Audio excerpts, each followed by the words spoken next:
Itu adanya yang ceritain kalau dia perjuangan kayak gimana sampai dia jualan, sampai dia buka eyelash, terus nail art kayak gitu-gitu. Yang di rumah cuman buat anaknya. Wah, gue di situ ngerasa kayak kok gue bukan laki-laki nih, gue kayak banci anjir. Gue lari dari masalah. Jadi gue punya koleksi pedang lah kayak gitu-gitu. Gue udah bener-bener di tangan. Gila udah di ujung banget itu sebenarnya. Karena gue mikirnya kayak selalu gue yang jadi troublemaker. Hai, selamat datang kembali di Hitsmaker. Wih, bersama saya Nando Pamungkas dan Januar aja. Oke, seperti biasa kita akan ngobrol-ngobrol bersama para bintang tamu kita ya.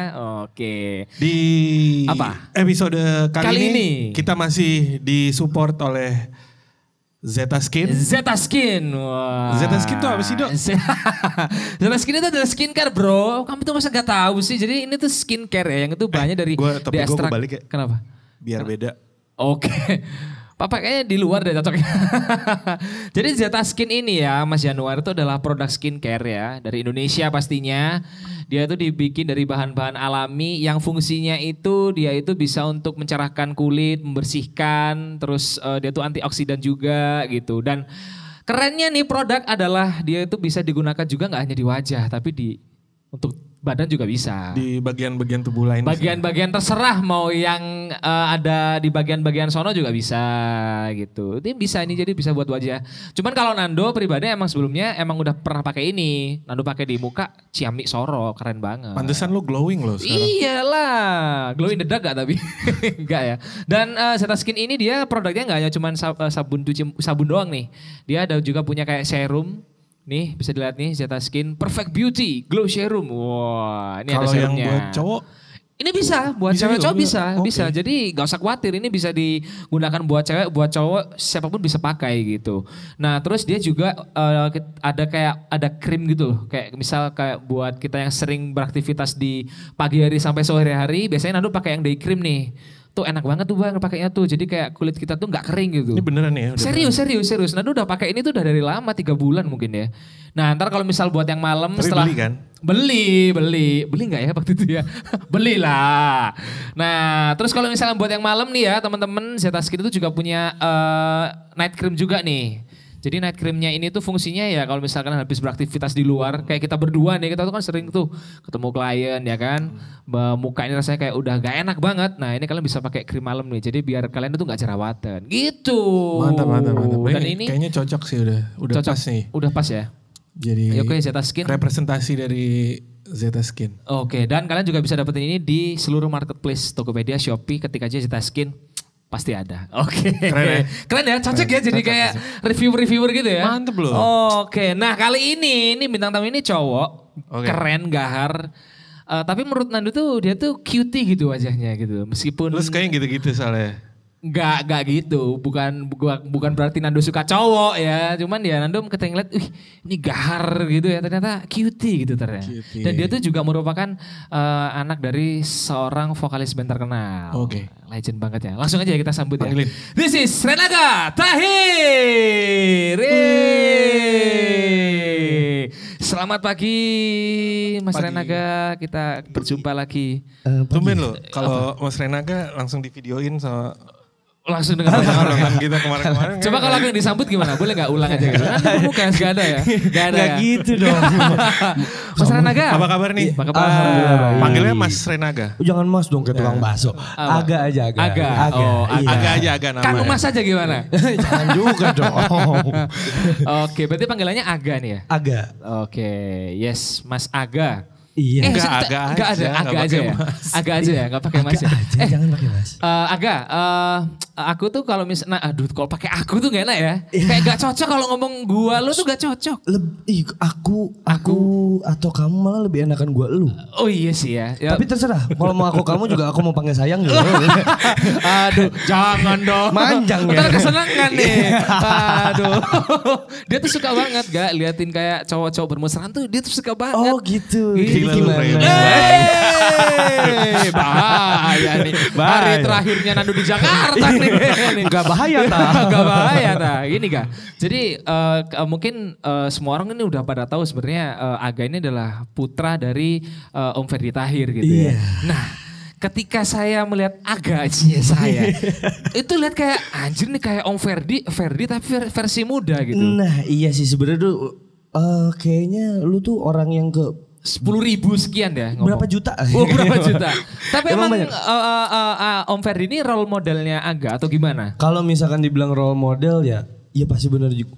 Gue tuh memang bokap itu role modelnya gue banget sebenarnya. Iya. Cuman kan emang nggak terlalu gue mau ngejiplak ngikut dia banget kan. Kayak ya udahlah gue dari kecil ngeliat dia gondrong terus tatoan ya kan nyanyi. Ya di diri gue kecil tuh dulu pernah mikir kayak kayaknya gue juga keren banget ya kalau gue gitu. Oh, jadi akar mulanya tuh dari situ ya? Iya, karena kan gue bener-bener bokap manggung tuh gue nontonin selalu di depan TV tuh. Iya, kayak papa nih manggung di sini. Nah, gue misalkan dia di TV tuh depan TV ya begini ngeliatin dia. Wah, ciai keren. Dan gue juga gak nyadar banyak banget yang bilang juga kayak dari cara gue ngomong, dari gue gerak-gerik mau gue jalan, mau gue apa itu sama persis kayak dia. Sampai nyokap gue tuh kalau gue lagi bawa mobil selalu ngomong sama bokap, misalnya sama bokap. Tuh lihat tuh kayak lu nih. Dari cara bawa mobil aja gue pede di komen terus gue. Allah. Jadi kopian banget ya. Iya kayak copy paste gitu loh, kayak cek gitu, kayak reinkarnasi. Ferdi dikecilin. Dimudahin. Dikecilin ini. Aduh, oke. Aga ini sebenarnya memulai karir di dunia entertainment dulu tuh dari mana dulu nih? Karena kemarin ketika aku ngecek Renata Tahir tuh banyak tuh. Kamu ada yang nyanyi ya. Ada yang viral juga. Ada yang viral juga gitu kan. Nanti ada bagian yang kita bakal nanyain ya. Kalau itu gak apa-apa juga. Santai aja, kita bikin santai aja. Santai ya. Oke, kita pelan-pelan dulu ya. Dari situ dulu ya. Yang pasti dia gak mau nanya. Ini aja yang nanya. Kalau AV udah santai aja. Oke, siap. Jadi Hitmaker. kita kembali ke awal. Jadi mulai dari mana nih? Nyanyi atau kemarin sempet juga kan main di serialnya Para Pencari Tuhan tuh. Iya. Nah itu awal mulanya gimana dulu nih ceritanya? Nyanyi dulu atau gimana? Awal pertama gue turun di dunia entertain ya. Itu 2019 itu gue nyanyi sebenarnya. 2019 nyanyi? Solo? Iya, solo. Oke. Itu rilis lagu pertama, single pertama itu yang judulnya Akhirnya. Jadi kayak kenapa akhirnya? Karena banyak meaningnya juga. Akhirnya gue punya single, akhirnya gue turun di dunia entertain juga. Dan memang di situ menceritakan di lagu akhirnya itu gue pacaran akhirnya sama temen yang gue suka dari dulu gitu. Dan itu emang relate sebenarnya. Beruntung banget sih. Itu relate sama Nando sebenarnya. Cuman akhirnya nggak jadian juga gue sama dia. Kampretnya itu nikahnya sama temenku gitu kan. Ya gak apa-apa kan gue juga nikahnya sama yang lain. Ya lanjut. Aduh gimana ya. Tahan sabar. Oke, gak bahaya awalnya teman-teman menonton dicepetin. Ini mana bagiannya? Bagian yang ini nih. Ya serunya mana ya? Jadi awalnya bikin single akhirnya tuh ya. Akhirnya. Itu adalah gerbang awal di mana Aga memasuki dunia entertain. Betul. Itu berarti ngeluarin single udah berapa kali tuh? Ini tuh semua total gue tuh 5. Jadi akhirnya bukan jodohku, surga di dunia, rahasia hati sama sendiri. Oke, akhirnya bukan jodohku tuh kayaknya nyambung deh. Nah itu, jadi akhirnya kita pacaran pas sudah kesana-sana karena sifat dia berubah. Jadi tercipta lagu bukan jodohku karena dia berubah sifatnya.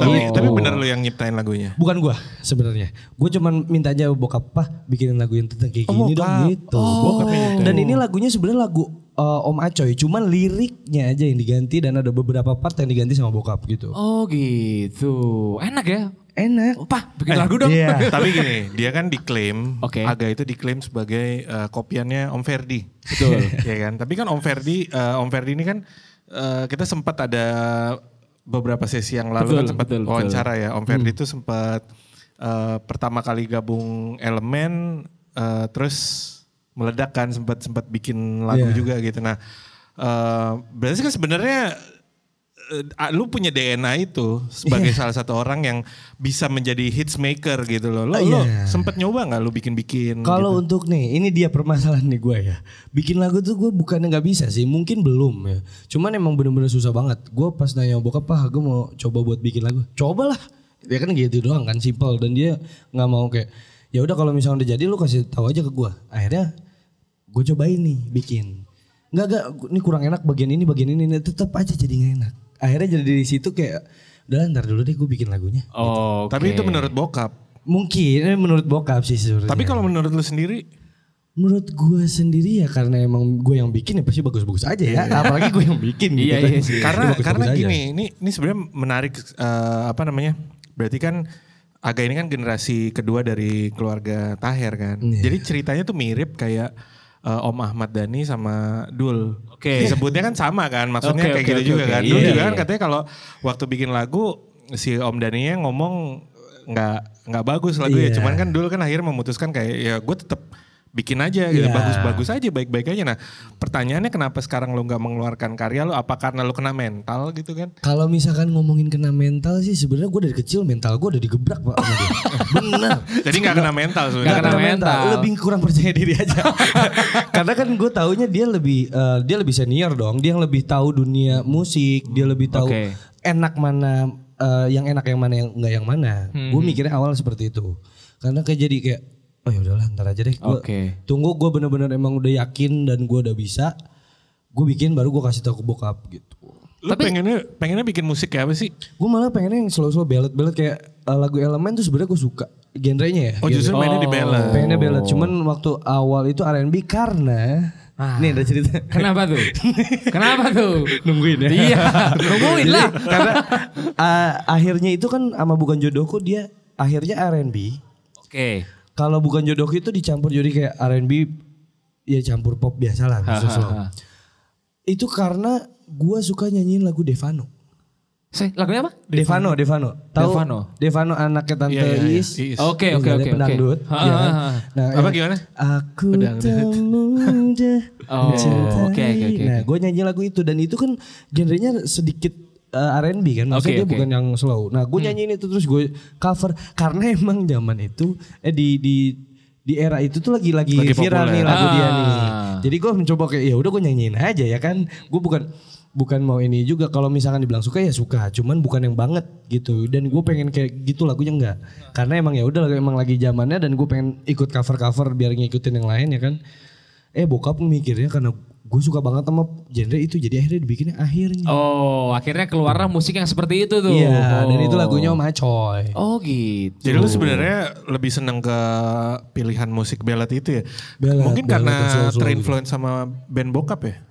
Mungkin ya, cuman lama-lama kayak slow, lagu-lagu slow apa ya? Kalau gue masih mikir deh, genre indie, lagu-lagu indie kan sebenarnya bukan genre kan sebenarnya.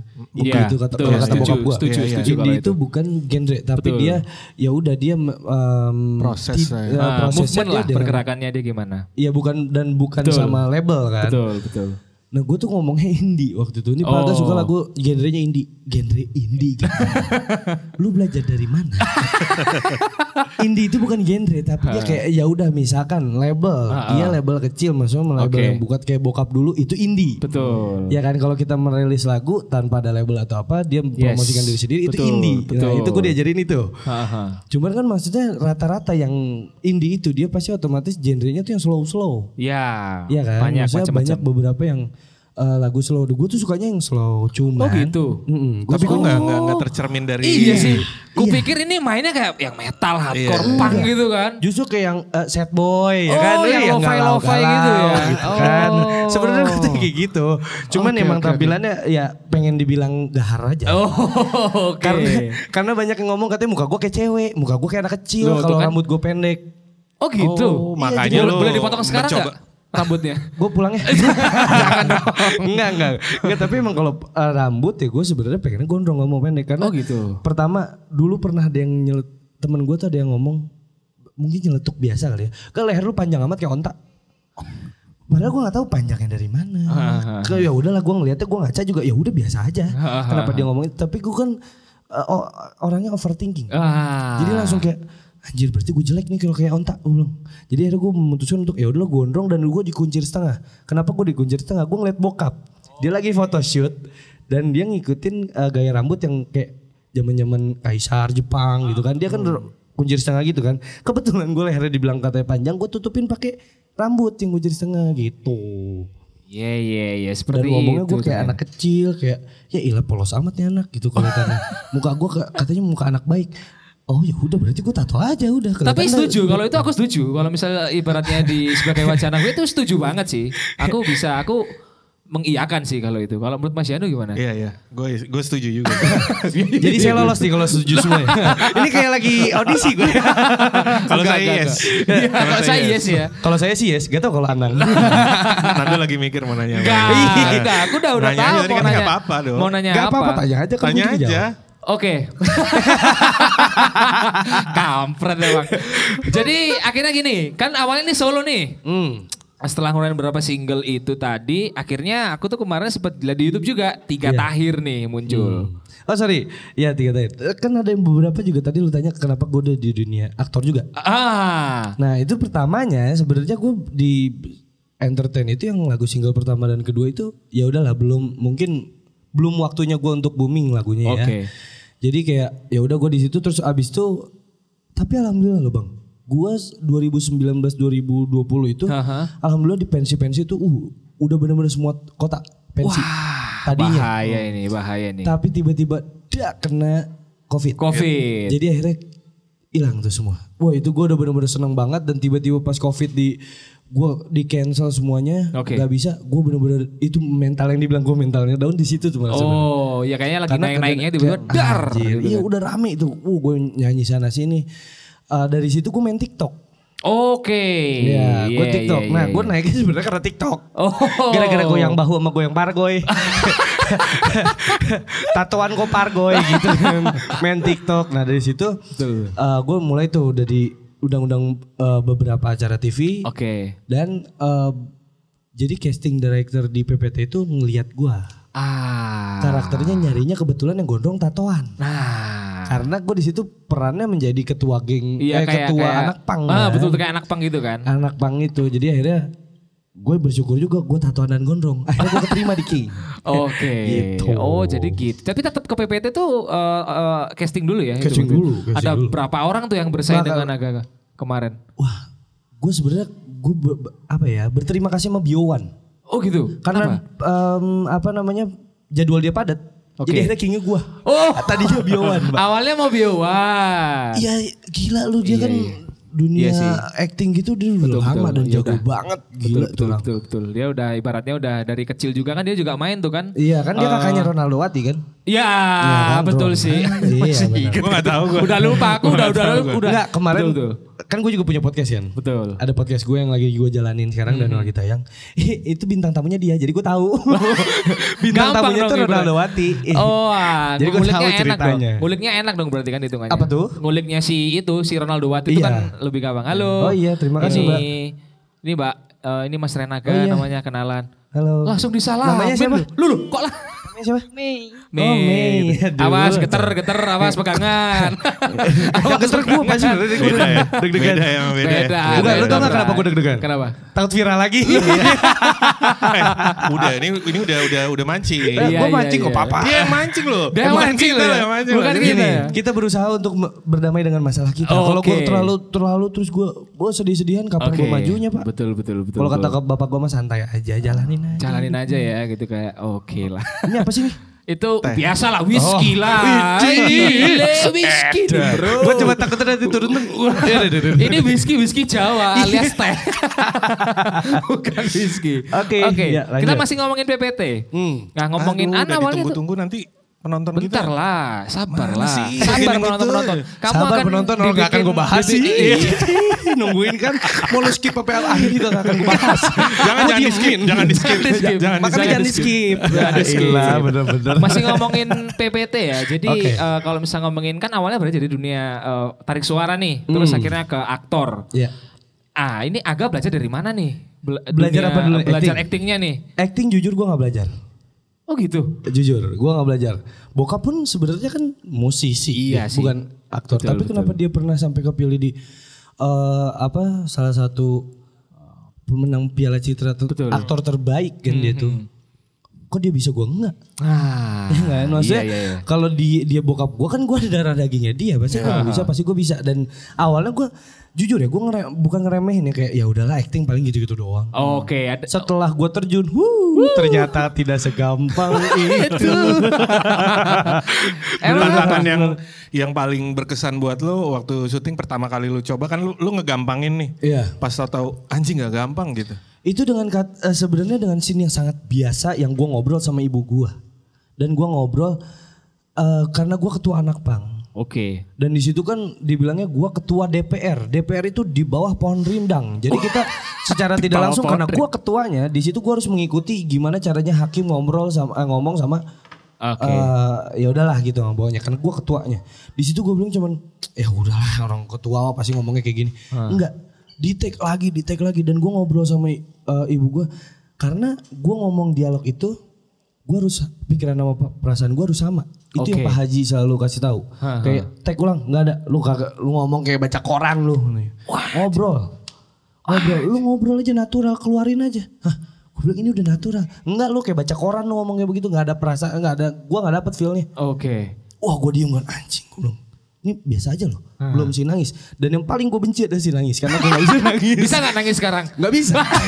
Karena sebenarnya bisa, cuman gue harus bener-bener fokus dan harus ada pancingannya. Betul, kayak ada preparationnya dulu gitu ya. Iya. Kalau senior atau gimana kan dia udah bisa olah rasa lah istilahnya. Betul. Rasa, mereka udah olah rasa cuman diem begini nangis. Kan ya mereka terlatih kan. Mereka jago banget. Udah gitu yang paling berkesan sekali di PPT dan gue paling bersyukur. Gue pertama kali main maksudnya di dunia acting. Bareng satu frame sama 5 pemenang Piala Citra. Aktor terbaik. Om Tio, Pak Kusadewo, Pak Haji Deddy Miswar, Om Tora Sudiro, Doni Damara sama Om El Manik. Itu gila semua sih. sampai bokap aja ngomong bilangin gak ke El Manik gue ngefans sama dia. Apa ditip salam ya istilahnya? Bapak gue ngefans, yang gue ngefans sama bapak gue sebenarnya ya kan. Gue maksudnya gue fans pertamanya dia lah gitu. Dia ngefans sama El Manik.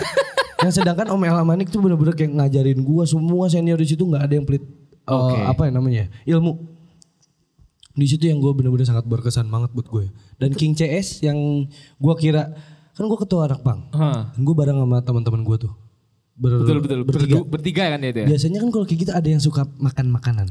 Iya ada yang suka kayak anak baru. Tapi alhamdulillahnya gue dapet mereka nggak ada yang kayak gitu. Malah mereka support. Mereka pengen gue ya juga yang bagus gitu. Karena kalau gue bagus itu sini semua jadi bagus. Kayak gitu-gitu loh. Nah, itu yang alhamdulillahnya dan sangat berkesan buat gue itu. Jadi lingkungannya mendukung gitu ya, kayak saling support, gak ada yang jatuhin gitu. Setelah dari situ masih ada project ini lagi gak sih, film atau sinetron? Ada. Gue kemarin habis pilot projectnya. Jadi sebenarnya baru. Jadi baru mau diajuin, jadi kayak trailernya gitu loh. Di syuting. Nah gue ada lagi itu akan keluar di OTT. Web series gitu kan sebenarnya. Cuman gue masih belum ngerti dia mau dibikin web series atau mau dibikin semi film juga gitu. Nah itu akan ada sih sebenarnya. Kalau misalkan nanti approve tahun depan gue syuting gitu. Oh, boleh di-spill dikit gak itu jadi karakter apa? Bukan nama filmnya ya? Nanti bukan kira-kira nama OTT-nya ya? Bukan yang depannya V itu bukan sih? Tunggu dulu yang mana dulu nih? V itu banyak ya? V-nya banyak nih. V banyak. Boleh di-spill gak? Nanti jadi karakternya seperti apa? Jahat kah? Baik kah gitu? Gue akan menjadi raja. Wih. Makanya aneh kan gue bingung. Gue di PPT dapetnya perannya ketua anak pang gitu ya. King lagi namanya. Sekarang gue udah ditawarin lagi raja. Sedangkan gue masih bingung. Emang ada ya jiwa pemimpin gue tuh kelihatan apa enggak? Tapi kalau orang pasti ngelihat Aga pertama kayak anjir sangar nih gitu. Kayak ada rasa kayak takut gitu. Lu doang kali yang takut. Enggak semua. Lu doang. Iya kan menurutku. Bapak gua gak ada takut-takutnya sama gua. Iya kalau itu mah jelas satu. Tapi gini, waktu lu akhirnya menerima tawaran buat main project film lagi kita tahu apapun itu. Maksudnya dunia. Tos dulu bro. Whisky bro. Maksudnya ngambil project dunia acting lagi itu apakah ada pengaruh dari lu waktu ketemu sama senior-senior itu kayak lu ngerasa oh level gue udah naik nih gitu. Enggak. Kalau ngomongin level gue udah naik menjadi aktor ya. Itu malah gue belum sama sekali. Karena apa ya, dari situ tuh gue masih harus banyak yang gue pelajarin juga. Dan patokan gue kalau misalkan gue sering retake berarti gue masih belum bagus. Karena gue selalu bukan retake ya, lebih kayak ya udah di cut diulang lagi sampai dapat. Nah itu gue kalau misalkan sekali gue udah main kayak senior, gue udah sekali take, oke, itu gue udah ngerasa level gue up. Oh. Gue sekarang sampai sekarang mau gue main sama siapapun gue nggak ngerasa level gue up sih. Karena kan lu udah dapat arahan dari para pemain senior juga kan. Iya, cuman maksudnya kalau untuk gue sendiri gue masih belum merasa diri gue udah cukup. Karena emang beberapa kali bokap selalu ngomong sama gue, jangan pernah merasa lu hebat dan jangan pernah merasa lu cukup. Lu harus selalu lu merasa kalau lu tuh kurang cukup. Karena kita kan semua harus terus belajar kan. Kalau gue ngerasa cukup dan gue ngerasa hebat, gue akan jadi berhenti orang yang sombong, maksud sombong gitu-gitulah. Dan bokap itu sangat menghindari gue seperti itu karena bokap nggak seperti itu. Oke. Dari semua tuh, berarti kan lo udah jalanin peran sebagai peran di dunia acting, lo nyanyi udah, grup vokal sama saudara-saudara lo di Tiga Tahir juga udah. Terus lo sekarang merambah ke dunia digital juga, lo bikin podcast. Podcast itu ya sebenarnya dia di salah satu di OTT juga sih tayangannya. Oh di OTT. Oh gitu. OTT juga. Jadi kayak kalau sekarang kan suka ada, ini boleh gak sih gue sebut ini? Iya boleh. Iya boleh aja sih. Di Dance TV. Oh oke. Apa? Dance TV. Dia apa ya namanya ya? TV kabel sih sebenarnya. Oh gitu. Dan kalau misalkan kita nggak ada TV kabel, ada websitenya juga untuk nonton ya. Nah gue di situ podcast gue ada. Nama podcastnya Curiga. Berarti eksklusif. Oke, gimana Curiga? Iya itu nama podcastnya Curiga. Curhat bareng Renaga. Oke. Jadi eksklusif cuma bisa dilihat di situ aja. Iya di situ. Oh gitu, kupikir di YouTube sebenarnya tayang cuman nggak full. Oh gitu. Iya, jadi cuma beberapa cuplikan buat narik, buat teaser ya dia supaya orang melihat itu. Iya, dia mau buat ngecek di Dance TV biar nonton yang. Dan sebenarnya gue senangnya apa coba? Apa tuh? Di podcast itu. Kenapa? Jadi kan gue sebenarnya kalau satu hari gue syutingnya 2 episode. Episode pertama yang ya udah gue serius ngobrolnya dengan bintang tamu yang kayak misalkan chef atau apa. Yang keduanya tuh pasti masih cewek-cewek seksi. Bener. Boleh gak sih dikabarin kapan syutingnya gitu, ntar aku luangin waktu kan. Coba lihat. Gue main nanya ya. Kan gue gak bisa nyelak lagi ngomong ya. Bro, kalau soal cewek kita harus gercep bro, bahaya. Jadi kan coba lu bayangin, lu jadi hostnya.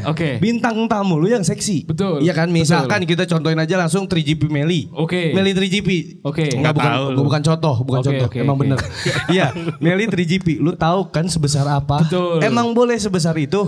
Coba bayangin lu jadi hostnya, lu harus fokus dengan pertanyaan lu. Mimisan sih aku. Masih mending mimisan. Gua keringet dingin. Gua ngeliatinnya jadi kayak ke muka ke bawah gitu terus. Iya. Kadang dia, hey liatin di sini, bukan di sini. Jadi gimana mbak? Emang boleh. Aduh. Berarti ya makin luas ya, artinya lu di TikTok kan lu juga sempet nama lu gede di TikTok, terus lu ada di TV kabel juga semua segala macam. Lu lebih nyaman di mana sih gak sebenarnya? Kalau untuk lebih nyaman, ini seperti pertanyaan yang tadi ya. Lebih nyaman tuh gue di musik sebenarnya. Karena gue lebih enjoy kayak gue manggung, gue enjoy gitu kan. Maksudnya gue seneng juga nyanyi. Terus habis itu hobinya gue nyanyi itu dibayar.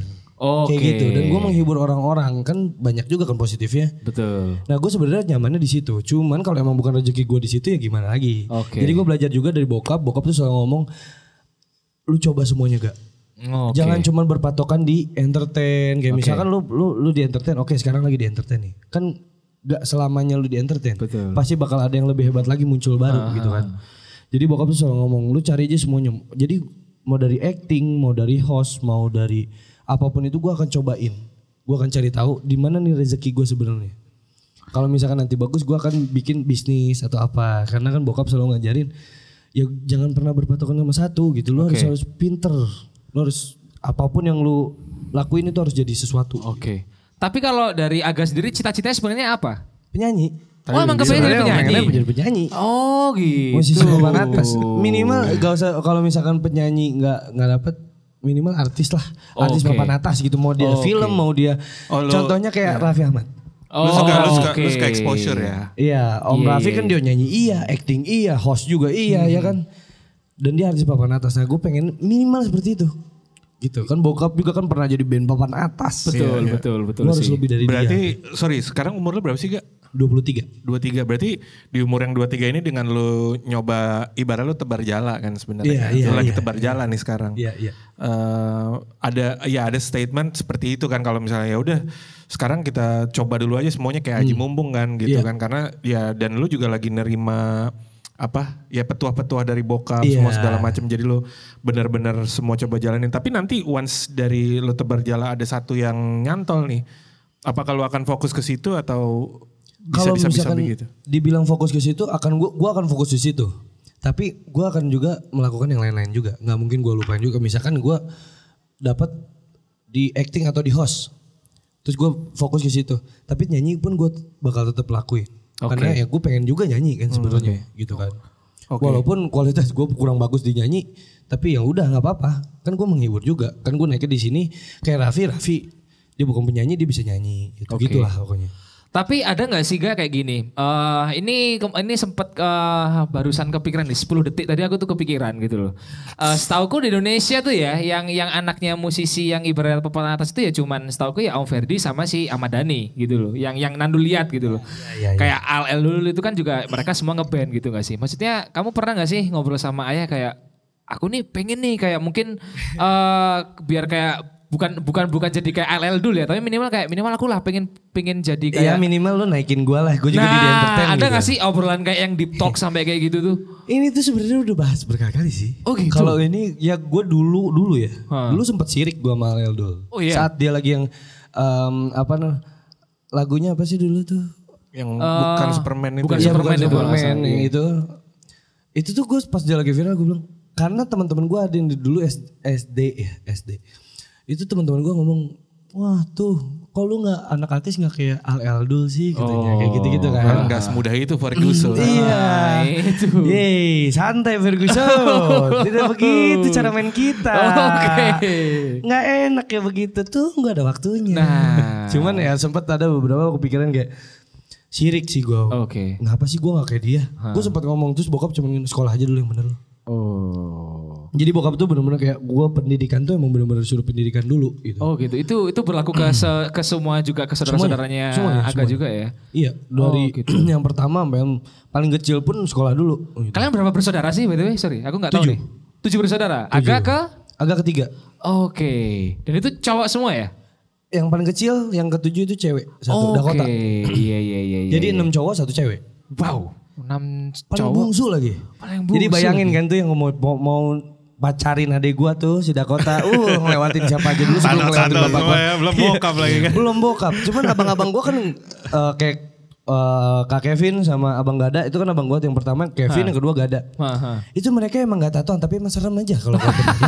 Iya sih. Bayangin lu ketemu sama Kevin dulu, terus sama Gada, terus ketemu sama gua lagi. Udah sama tatoan gondrong lagi. Prinsip bapak gua akan gua lakuin juga. Bener. Kalau misalkan tuh cowok sayangin adek gua sayangin dia. Kalau dia sentuh adek gua sentuh dia. Itu prinsip bokap ya? Prinsip bokap. Kalau gue main hajar-hajar aja sebenarnya. Jadi kayak wah lu mau macem-macem pasti lu sama adek gue. Karena zaman sekarang kan banyak kayak begitu kan. Adek lu tuh umur berapa sih? Masih umur 13. Kan masih kecil. Bentar lagi lah itu sih. Jangan dulu. Gue belum siap ngeliat dia pacaran. Bapak gue juga setuju sama gue. Kalau lu tanya bapak gue juga pasti bapak gue ngomong gue setuju sama si Aga. Jangan dulu. Tapi gini, menarik banget nih. Jadi dari tadi kan Aga kan selalu menyebutkan bahwa prinsip-prinsip dari Om Ferdi, bagaimana Om Ferdi mendidik Aga gitu. Kayak tadi kan tuh sebenarnya bagus tuh. Sebagai kakak laki-laki bagaimana cara melindungi adik perempuannya atau mungkin sebaliknya kan adik laki-laki melindungi kakak perempuannya gitu. Nah tadi kan sempat mention di awal nih karena Nando mungkin sepertinya tidak berani. Tapi gini gue nggak akan menggali. Gue cuma pengen tahu gini. Lu dengan masalah lu nih gitu. Nah tadi kan sempat lu bilang kan bokap juga sempat ngingetin semua segala macam dan makanya tadi gue tanya umur di usia yang semuda ini dengan masalah yang lu hadapi dan apa yang sedang lu jalani gitu, Gua ngelihatnya semua berjalan dengan ideal dan baik-baik saja terlepas dari masalah itu. Terlihatnya begitu. Nah, lu gimana sih bisa manage sampai sejauh itu dan apa yang bokap kasih ke lu sih sebenarnya bisa sampai lu sekuat itu gitu? Gimana ya? Gue sebenarnya kalau untuk bokap ngasih tahu setelah gue menikah, itu bokap udah nggak mau ikut urusan gue. Maksudnya apapun yang gue bikin dan apapun masalah gue. Karena bokap tuh selalu ngajarin kalau lu laki-laki itu lu yang dilihat tanggung jawab dan bacot lu, jangan cuma bacot doang, buktiin. Oke. Bertanggung jawab, ya kan? Nah di situ bokap gue tuh ngelepas, bener-bener kayak gue punya masalah ini sama dia, itu bokap tuh kayak ya udah pas masalah viral aja ya dari situ ya, dari pas permasalahan itu aja. Dari permasalahan itu pas lagi up tuh bokap cuma nelfon gue, cuma nanya kabar. Lu nggak apa-apa gak? Aman pak, nggak apa-apa. Ya udah sekarang di sini gue nggak mau ikut campur. Lu urusin sendiri karena lu udah menjadi kepala rumah tangga, lu udah menjadi seorang suami, lu udah menjadi laki-laki dan lu harus dewasa. Itu yang bokap ngomongin. Kayak ya udah. Dan di sini masalah lu kayak gimana gue lepas tangan nggak? Gue nggak mau ikut. Karena di sini gue udah ngedidik lu dan lu ngelakuin kesalahan. Apa yang gue bilang? Apa yang lu perbuat? Itu lu harus tanggung jawab semuanya. Ya udah dari situ gue mikir dong gimana ya gue gimana. Walaupun ada beberapa yang gue tanya ke bokap juga, Pak ini agak tuh harus kayak gimana Pak. Lu masih mau dengerin omongan gue? Masih Pak. Gue cuma ngasih tahu lu masih begini dan sisanya lu urusin sendiri. Oke. Jadi akhirnya di situ gue semua gue ngadapin ditemenin sama Om Ican dan Om Rory. Itu selalu nemenin gue. Karena sempet downnya itu gue, jujur gue kalau dibilang mental gue kena, ya kena. Tapi bukan karena gue dihujat. Tapi karena kenapa harus gue yang selalu bikin masalah? Kan dulu gue SMP berantem dikeluarin dan itu beberapa kali. Setiap gue pindah sekolah juga gue berantem pasti. Nah di situ gue merasa diri gue kenapa gue menjadi troublemaker. Sampai kapan gue harus kayak begini terus? Terus nama bokap kena imbasnya. Adik-adik gue juga kena. Even itu elemen pun kena. Bokap ngomong nih, yang selama ini lu takutin, ini kejadian. Jadi sekarang lu tanggung jawab, lu udah gede. Nah di situ gue, kalau ngomongin sampai mau bunuh diri, gue juga mau bunuh diri dulu. Waktu pas masalah itu sampai kayak, jadi gue punya koleksi pedang lah kayak gitu-gitu. Gue udah bener-bener di tangan. Gila udah di ujung banget itu sebenarnya. Karena gue mikirnya kayak selalu gue yang jadi troublemaker. Dan dari semua saudara gue, cuman gue yang paling jauh mainnya. Kemana-mana gue bener-bener sampai adik-adik gue aja gue tawarin tato Pak. Si Derda adik gue di bawah itu gue suruh tawarin tato. Kalau dia nggak mau, gue suruh tindik ngikutin gue. Gue yang nindikin itu kupingnya. Saking gue pengen punya teman biar gue nggak troublemaker. Tapi akhirnya kesini gue sadar, gue mikir yang kalau gue mau hancur sendiri, jangan ngajak orang gitu. Dan kalau misalkan sampai sekarang, alhamdulillah sih gue ngelihat dari semua yang bokap nggak ngasih tahu, tapi gue melihat dia, cara dia menyelesaikan masalah, cara dia mencari solusi, itu gue tahu, gue ngelihat dan gue benar-benar kalau dibilang ngikutin cara dia, ngikutin dia. Dan akhirnya gue sekarang bisa, ya udah gue damai dengan masalah gue yang kemarin, gue ketawa-ketawa, itu karena gue ngikutin caranya dia. Ya gue berusaha untuk kayak, ya udah gue terima semuanya, ya gue salah gitu. Makanya gue dari semuanya gue nggak pernah ngomong gue benar. Dari setiap gue wawancara atau gue ditanya, gue nggak pernah gue bilang benar. Itu semua pure salah gue. Karena gue di sini lebih fokus melihat kesalahan gue sendiri, lebih fokus introspeksi daripada gue mencari kesalahan orang lain. Itu ajaran bokap juga tuh? Iya kalau misalkan ajaran bokap ya gue, kalau gue salah ya gue tanggung jawab. Jadi kalau di sini ya gue pikirnya daripada gue capek nyari kesalahan dia, mending gue cari kesalahan gue dari mana ya. Oke. Gue introspeksi, oh mungkin karena gue terlalu begini, mungkin gue begini, mungkin gue begitu. Jadi kayak kalau misalkan gue nyari kesalahan dia nyari kesalahan gue, bakal terus panjang tuh masalah, gak akan beres-beres. Tapi kalau gue introspeksi kayak ya udah ini salah gue yang akan tanggung jawab, apapun itu tuntutannya atau apapun itu masalahnya gue bakal tanggung jawab, gue akan selesain ini semua sendiri. Tapi titik balik lu tadi bilang udah sampai megang pedang terus kepikiran buat itu tuh kayak oh enggak nih gue nggak bisa nih kalau kayak gini nih gitu. Jadi sebenarnya yang bikin gue nggak jadi itu saat gimana ya?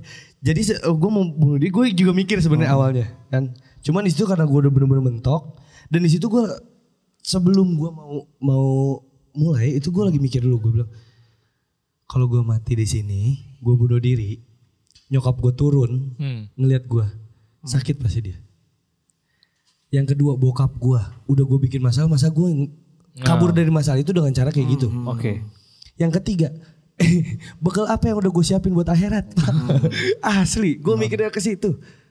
Gue langsung, wah anjing, gue bilang iya juga sih. Dan kalau gue misalkan udahin hidup gue, anak gue bukan selesai masalahnya dong, malah makin nambah. Dapat duit dari mana nih anak gue gitu kan? Sedangkan istri gue juga udah mati-matian kemarin selama gue ribut itu, yang gue dibilangnya 500 per 3 bulan. Itu gue ribut, dia nyari sendiri dan gue pas ngeliat gue kaget. Kayak goblok juga nih gue nih. Gue laki-laki apaan nih kayak begini ngebiarin istri sama anak gue. Ini sedangkan gue gak ngirim apa-apa. Cuman karena ego gue. Jadi gue berantem sama dia terus ego gue naik kan. Wah anjing nih orang nih. Nantang gue. Kayak gitu-gitu. Tapi setelah pas masalah itu gue dengerin juga keluh kesahnya istri gue sama adik iparnya. Sama adiknya. Itu adiknya yang ceritain kalau dia perjuangan kayak gimana sampai dia jualan, sampai dia buka eyelash, terus nail art kayak gitu-gitu. Yang di rumah cuman buat anaknya. Wah, gue di situ ngerasa kayak kok gue bukan laki-laki nih, gue kayak banci anjir. Gue lari dari masalah. Gue nggak bertanggung jawab dengan apa yang gue perbuat gitu. Ya disitulah mulai tuh gue. Dan masalah gue pas lagi naik-naiknya itu gue beneran malamnya tuh gue bisa sholat tobat Pak. Beneran yang bokap gue bilang terus kadang gue gak percaya. Pas gue ngalamin sendiri gue langsung percaya. Di situ gue sholat tobat. Besoknya gak terlalu rame Pak. Besok ada masalah ini terus gue sholat lagi. Sholat biasa bukan sholat tobat. Gak lama masalah itu pelan-pelan beres. Bener itu asli. Di situ gue kayak. Dan jujur sekarang aja masih setelah masalah itu. Gue udah mulai belang bentong lagi nih sholat gue. Gue ngerasa malunya apa? Saat gue punya masalah gue baru berhadapan sama dia. Lu udah punya kesadaran ke arah sana Iya. Itu enggak, dan gak semua orang bisa mengakui itu sih. Maksud gue sih cukup tersentuh denger cerita lu sih gak. Maksud gue dengan umur lu yang masih 23 masih dibilang muda, tapi level kedewasaan lo tuh kayak. Ya kalau gue dibilang dewasa belum ya, mungkin belum karena masih adalah keputusan-keputusan gue yang masih banyak yang salah dan dikoreksi selalu sama bokap atau sama Om Rory, karena Om Rory juga kan sebenarnya om gue yang menjadi manajer gue. Jadi dia masih care sama gue kan, mau dia lagi sibuk ngurusin apa dia harus ngikut nemenin gue kemana. Jadi dia yang care sama gue. Om Ican itu yang selalu ngasih tahu masukan ke gue. Itulah mereka yang bikin gue menjadi berpikir gue jadi dewasa. Jadi gue nggak lupa juga sama mereka karena salah satunya yang bisa membuat buat gue menjadi sekarang dan bisa berpikir seperti ini tuh karena mereka sebenarnya. Karena kan beberapa kali gue kayak udah gue mau nabrakin mobil aja, lu tabrakin diri kayak gitu-gitu tuh ada yang kayak gitu emosi-emosi. Nah itu yang nyadarin biasanya kalau gue syuting kemana-mana yang nemenin Om Ican. Om Rory ngurusin bokap kan. Itu Om Ican kayak dia tuh cuma dia sabar. Nanti juga ada waktunya. Agak mau kemana Om temenin. Jadi dia ngehibur kadang tuh kayak. Ya di situ sih gue kadang ngelunjak juga kan. Gue kalau emosi selalu nyemprotnya ke Om Ican. Karena dia yang selalu bareng sama gue. Tapi dia yang selalu logowo, dia yang selalu sabar ngadepin gue. Jadi kadang gue orangnya gak ada kan. Ada di situ. Kalau ya, perlu nanti soundnya langsung kita arahkan ke sana. Jangan. Maksudnya gue gak mau ngomong depan orang ya. Maksudnya kadang gue di situ mikir kayak kok gue kurang ajar ya. Sedangkan dia care sama gue malah nyemprotin ke dia. Kayak yang dia gak tahu apa-apa gitu tentang permasalahan gue. Jadi ya gue berterima kasih banget sih sama orang-orang yang di belakang gue juga. Selain keluarga gue, terus semualah teman-teman bokap gue yang support gue gak akan lupa. Karena tanpa ada mereka ya gue gak akan menjadi sekarang. Tapi sikap yang mau mengakui kesalahan, menyadari dan mau berubah itu salah satu tanda orang yang dewasa. Artinya orang itu kan ya kita manusia gak lepas dari kesalahan kan. Tapi once lo udah salah, lo diingetin, lo inget lo mau, itu udah dewasa. Makanya gue bilang kayak ya lu beruntung sih sebenarnya punya bokap yang sedemikian perhatian dan bisa gitu ngebawa lu untuk menyelesaikan masalah-masalah lu itu. Nah, tapi dengan masalah lu ini itu mempengaruhi karir lu gak sih? Artinya misal kayak karena lu lagi di media lagi naik nih nama lu, ada beberapa yang gak mau ngundang lu gitu. Misal justru kayak ngundangnya malah ke podcast gitu misal jatuhnya untuk klarifikasi. Kalau misalkan ya selepas dari masalah itu terus kerjaan gue naik bertambah banyak atau berkurangnya, gue nggak masalahin itu sih sebenarnya. Karena kalau gue mikirnya kayak gitu sama aja gue menyalahkan istri sama anak gue secara tidak langsung ya. Maksudnya walaupun nggak terlihat seperti itu, tapi secara tidak langsung gue menyalahkan gara-gara nih anak lahir atau ini istri gue nge-up masalah ini, gue jadi kurang kerjaan gue jadi seret nih udah nggak ada. Ya gue gak mau menjadi kayak gitu, sama aja gue mencari kesalahan lagi dong. Atau gue lepas tangan. Enggak, ini pure kesalahan gue. Karena kesalahan gue jadi kerjaan udah mulai turun. Tapi alhamdulillah sih sekarang mulai naik lagi ya? Mulai banyak lagi. Kayak sekarang gue lagi podcast, terus gue casting kanan kiri. Terus ada beberapa yang ya kafe-kafe ngundang gue untuk manggung. Itu kan gue masih alhamdulillah gitu kan. Selepas dari masalah itu biasanya kan langsung sepi. Karena takut nanti yang ada ngundang si ini jadi turun atau apa gitu kan engagementnya. Ya alhamdulillah enggak sih gitu. Enggak ya. Tapi sama istri sekarang udah baik-baik aja berarti kan? Baik-baik aja malah. Lu ini gak sih setuju sama jargon yang happy wife happy life? Happy wife happy life ya sebenarnya kalau untuk itu ya gue ya baru dengar malah. Baru dengar ya? Baru dengar. Iya.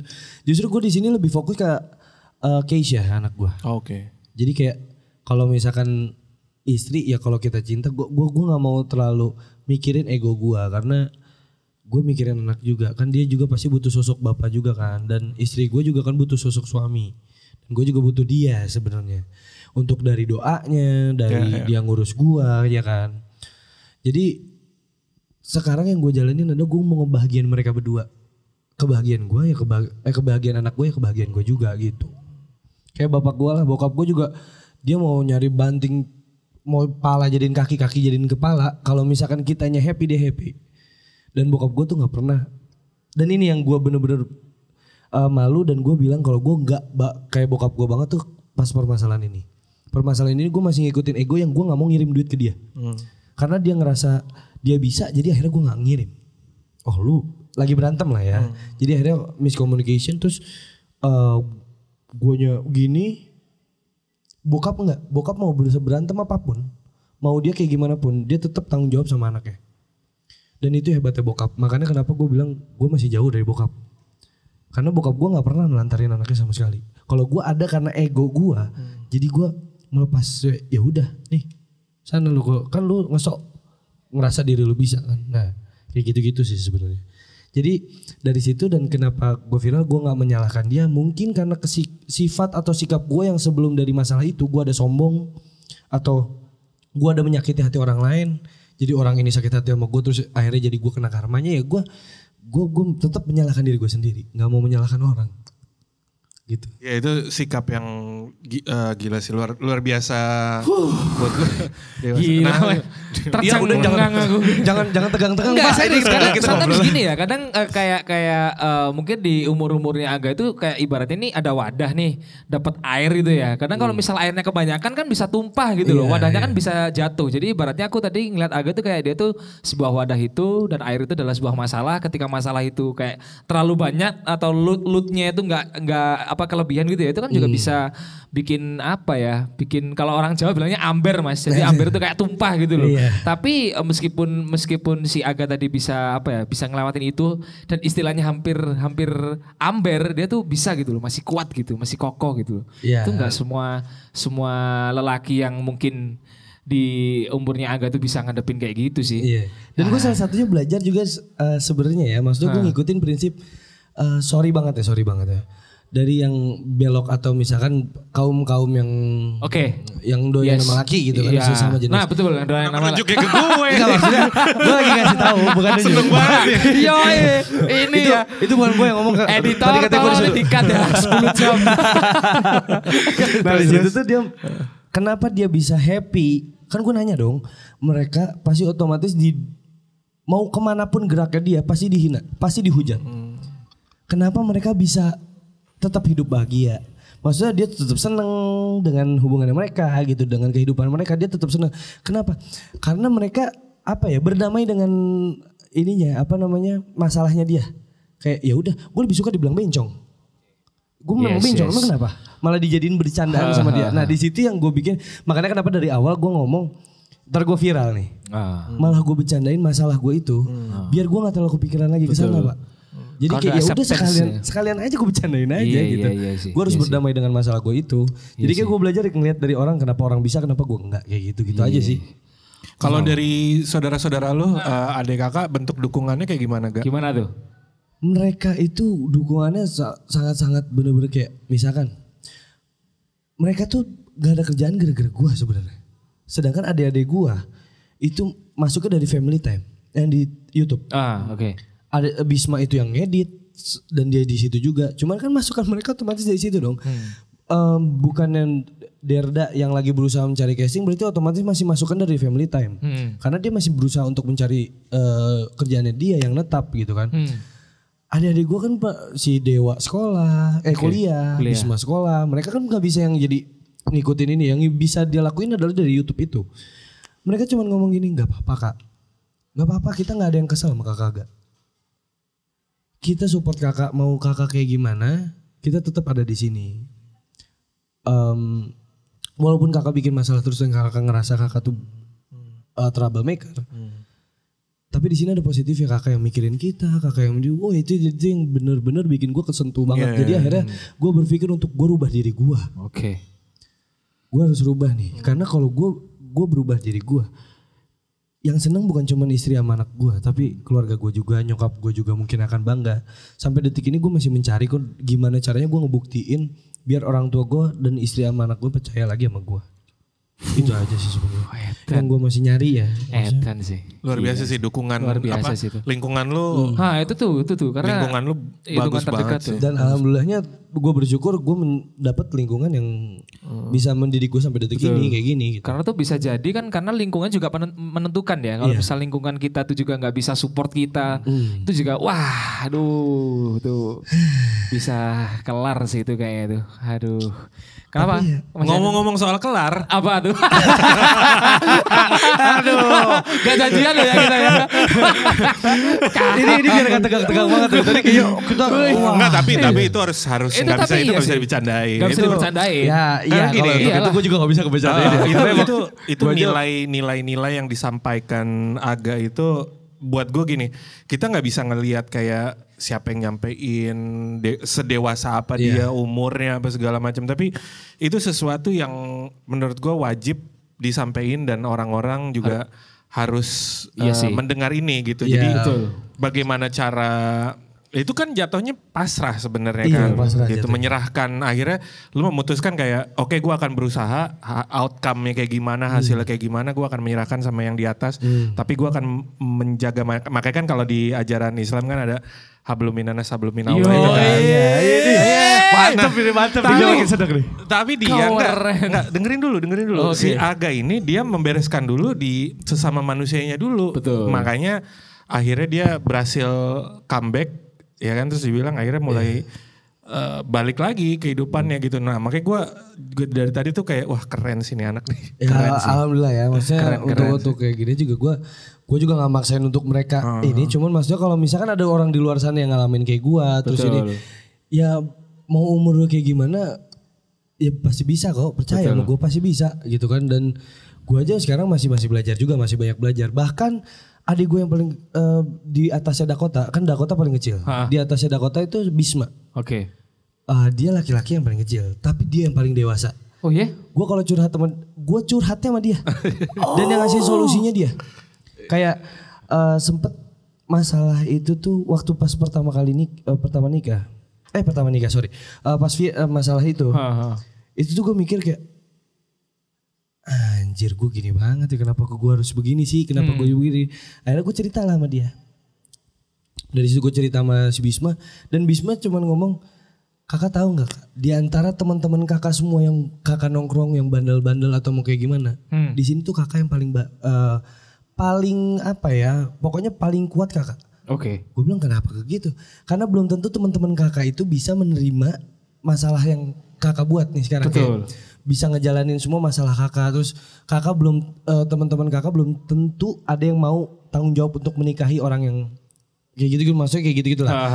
Nikah muda ada yang kabur, ada yang nggak mau bertanggung jawab, tapi kakak bisa. Nah itu kelebihan kakak tuh di situ. Itu yang gue bikin kayak anjing nih anak kok lebih dewasa dari gue. Kenapa jadi gue butuh apa ya? Butuh ceramah dari dia gitu kan. Jadi kayak orang-orang di luar sana pasti banyak dong. Nggak mungkin enggak yang lebih tua diceramain sama yang kecil tuh pasti kayak tahu apa sih lu? Betul, kayak gitu. Betul. Enggak Pak, bener gue kasih tahu. Sama yang lebih kecil juga mau dia kayak gimana, tapi bener. Betul. Kadang dewasaan adek gue malah dibanding gue.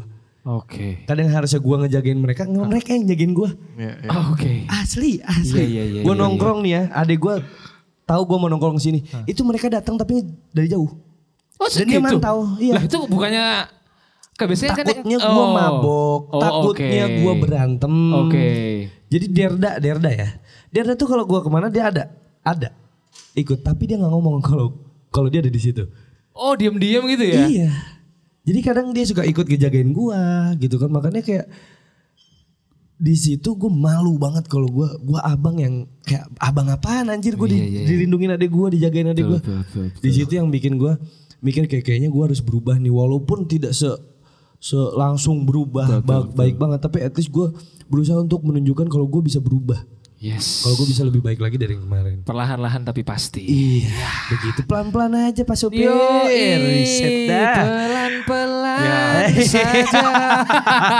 Oke. Ini juga pembicaraan kita. Aga, terima kasih banyak. Sharing-sharing hari ini sangat menarik sekali. Terima kasih tentunya juga. Kisah hari ini bisa menginspirasi penonton Hitmaker yang ada yang nonton ya. Dan termasuk bisa juga melihat dari sisi yang lain. Tentunya artinya kan banyak yang cuman kayak menilai aja, tapi coba deh didengerin dulu gitu kan, maksudnya kita nggak bisa cuman menilai dari satu sisi. Ini tapi kita hari ini niatnya bukan klarifikasi ataupun apa nih hari ini. Kita pure karena ukak karena di sini ini kan Hitmaker. Ini salah satunya juga dari Ave Record. Yang ini berarti keluarga gue juga. Jadi buat keluarga gue apa sih yang enggak? Jadi kalau buat kalian ya yang ngerasa diri kalian itu troublemaker di keluarga, kadang-kadang keluarga kalian tuh ngandelinnya kalian Pak. Yang lebih hebat. Udah. Oke, sip, mantap. Oke, buat teman-teman yang udah nonton, terima kasih banyak udah nonton episode kali ini. Sukses terus buat Aga ke depannya. Amin, sehat selalu. Dan saya Nando Pamungkas mau undur pamit kalau misalnya ada salah kata. Dan ini ada siapa? Ini namanya? Saya siapa ya? Saya lupa loh. Renaga. Oke, Renaga terakhir dan partner saya Yanuar. So, see you on the next episode. Bye-bye. Bye.